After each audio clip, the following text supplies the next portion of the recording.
Welcome back to Talking with Tatum. I'm Barry Tatum, and we're doing another one of our series of meeting our county commissioners. And today we're joined by Miss Diane Graves Weathers. How you doing? I'm good. And thank you, first of all, for taking time out of your schedule to join us for a show. But tell us what district you represent. I'm in the 16th in Mount Juliet in the southwest part of the county. And when you look at the 16th district, southwest part of the county, you go all the way to the Davidson County line. I do. And kind of in the Central Pike area, mostly south of Interstate 40? Yes, sir. South Mount Juliet Road. I run up Stewart's Ferry Pike. I go to the lake.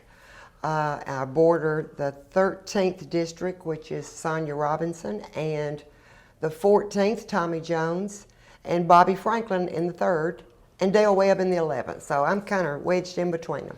Well, you and I have both been around long enough to remember when there wasn't such a thing known as Providence. Yes, sir.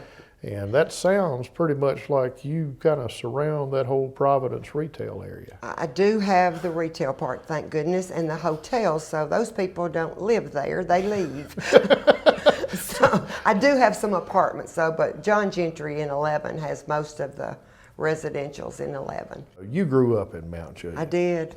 Tell us a little bit about your family, your mom, dad, grandparents, and just how long they've been around down there in that area. Well, I go back to the Rutlands. You know, it was the Rutland community before it was Mount Juliet. Right. So we've been here since before it was a state. And I'm on the Alford farm, which a Rutland married an Alford. So it's been in the family since 1816. So yes, I've seen a lot of changes.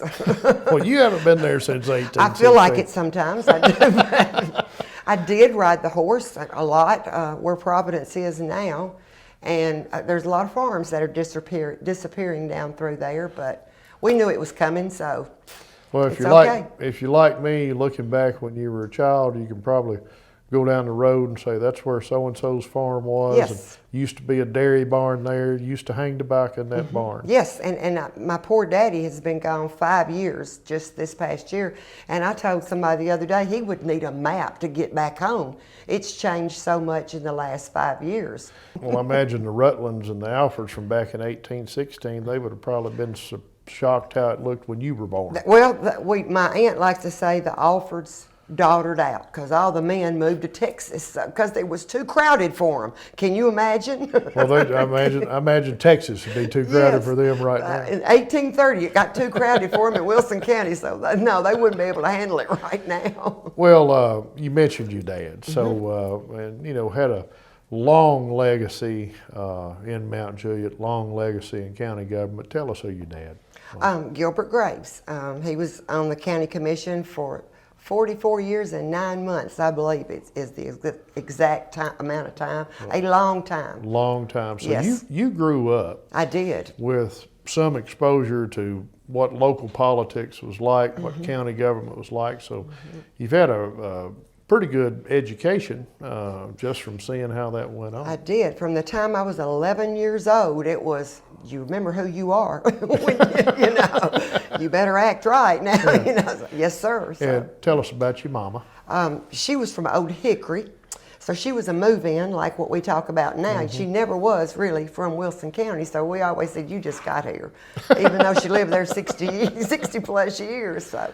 And her parents were German, so you talk about a culture shock. Right. She thought she was at the end of the world when he brought her home, you know. So wondered where he was taking her. Yes, Thought maybe she'd been captured. To Central Pike, yes, after living in town. So, you know. And you have brothers. I do have one brother. He lives across the road from me on the farm, so he's still in the cattle business and still producing and active in the farming business. I kind of like got out of that. I don't care too much to break ice in December. You know? That's, you know, somebody was telling me, they said folks that don't like cold weather had an experience when they were They've young, never had livestock. having to break ice or feed right. in the wintertime That's when right. snow's on the ground. And tell us what it was like growing up in Mount Juliet back in the day before you had so many traffic lights and so many multi-lane roads. It was fun, but we didn't have anywhere to go but the Dairy Queen, and that was on Highway 70, which was like going to Gallatin to us. It was on the other end of the world.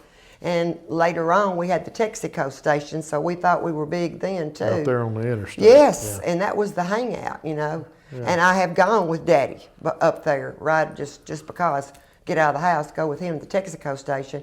And I've been known to call people to come get me. I don't think he's ever going to leave, you know. Because that was a hangout where you could sit there and drink coffee and you could talk with your neighbors about what was going on. And he was politicking. He was waiting on shift drivers. You know, they would meet up there to go to Ford or DuPont or whatever. So he's hanging out waiting on the riders to come in to talk. So I finally figured that out. Thought, don't go up there at 9:30 at night. You know? You never know when you're going to come back home.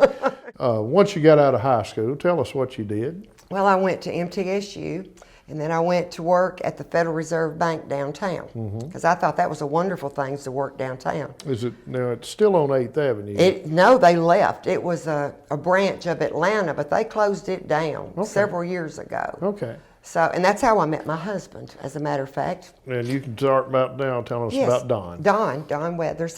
His brother was my boss. Okay. So, anyway, we worked down there together. I was there 10 years, I believe.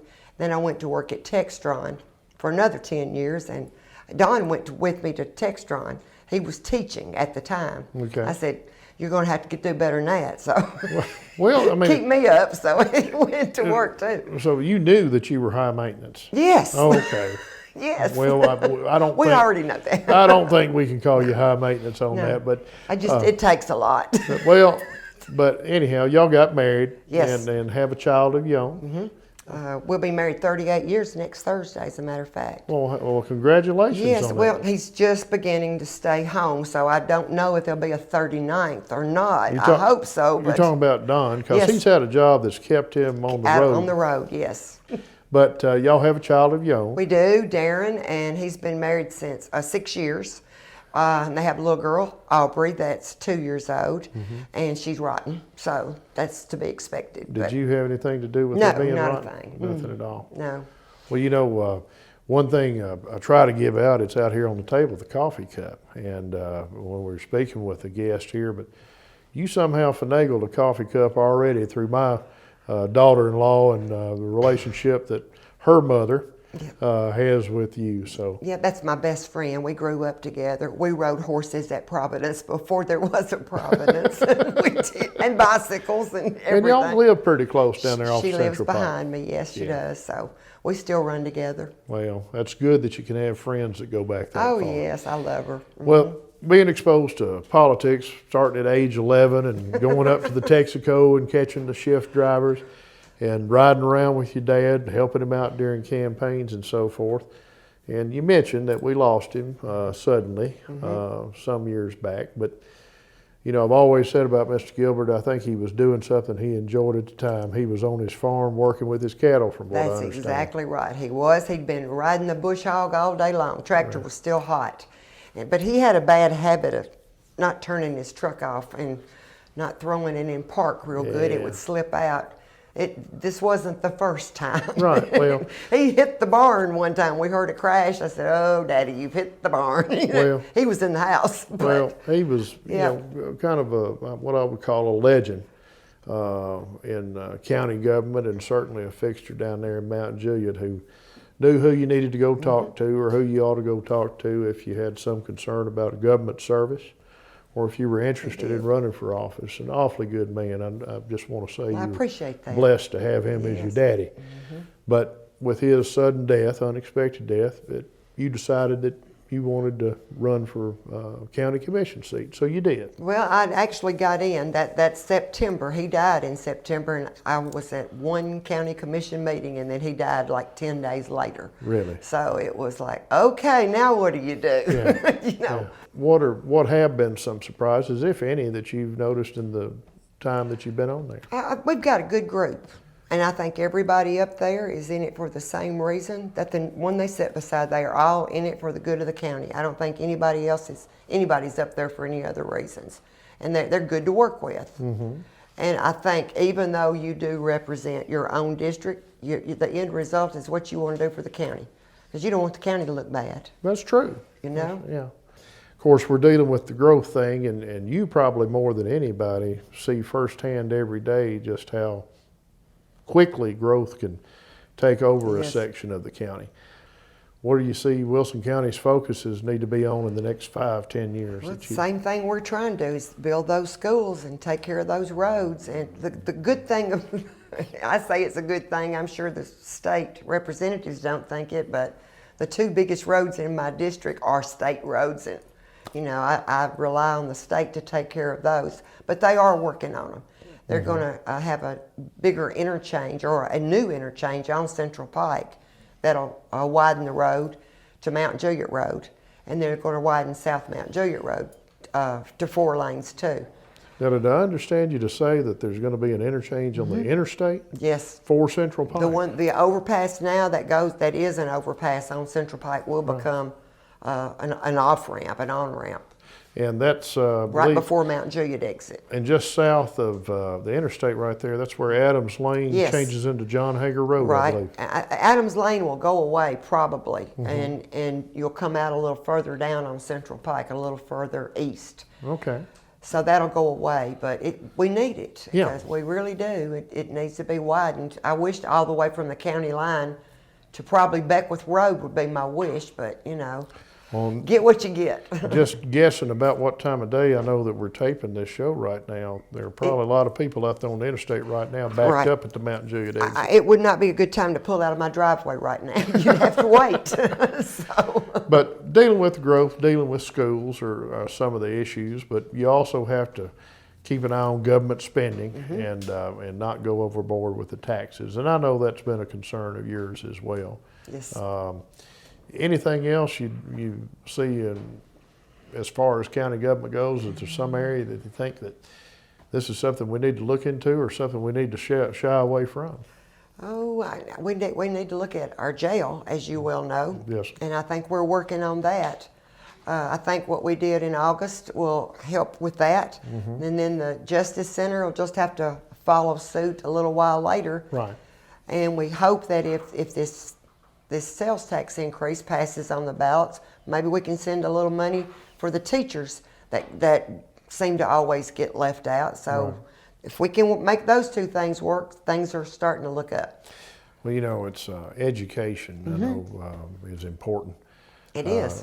To everybody, and with your background in it as well, growing up, seeing Mount Juliet schools, child going to Mount Juliet schools, and your husband being a former teacher. Yes. That's really the key to your future success, is how right. well you can educate the young people today for the jobs that they have in the future. One thing I always like to ask somebody that's in public service, and you mentioned that, people being on the commission for the right reason, is there anything you'd like to share with a viewer, young person, maybe a person that's got a career going on, or maybe somebody who's slowing down saying, I'd like to get more involved in local government? Something from your life experience, political experience you'd like to share with them? Oh, well, I think everybody needs to take a dose of this. I mean, I do. Get out, get involved, learn what's going on. And I know Daddy used to say, I know the president, but he doesn't know me. You know, and because you need to know who your sheriff is, who your judge is, who your mayor is. So it's better to be locally involved in maybe, I mean, I guess you have bigger aspirations and you want to be national, but everything happens local. You know, that affects you more than anything. Well, Get involved. I've always heard that all politics is local. It is. Yeah. I agree. Well, I thank you for your time, and I tell you what, since you did such a good job, I think I'm going to let you have another cup. Really? Yeah, Well, so- I appreciate that.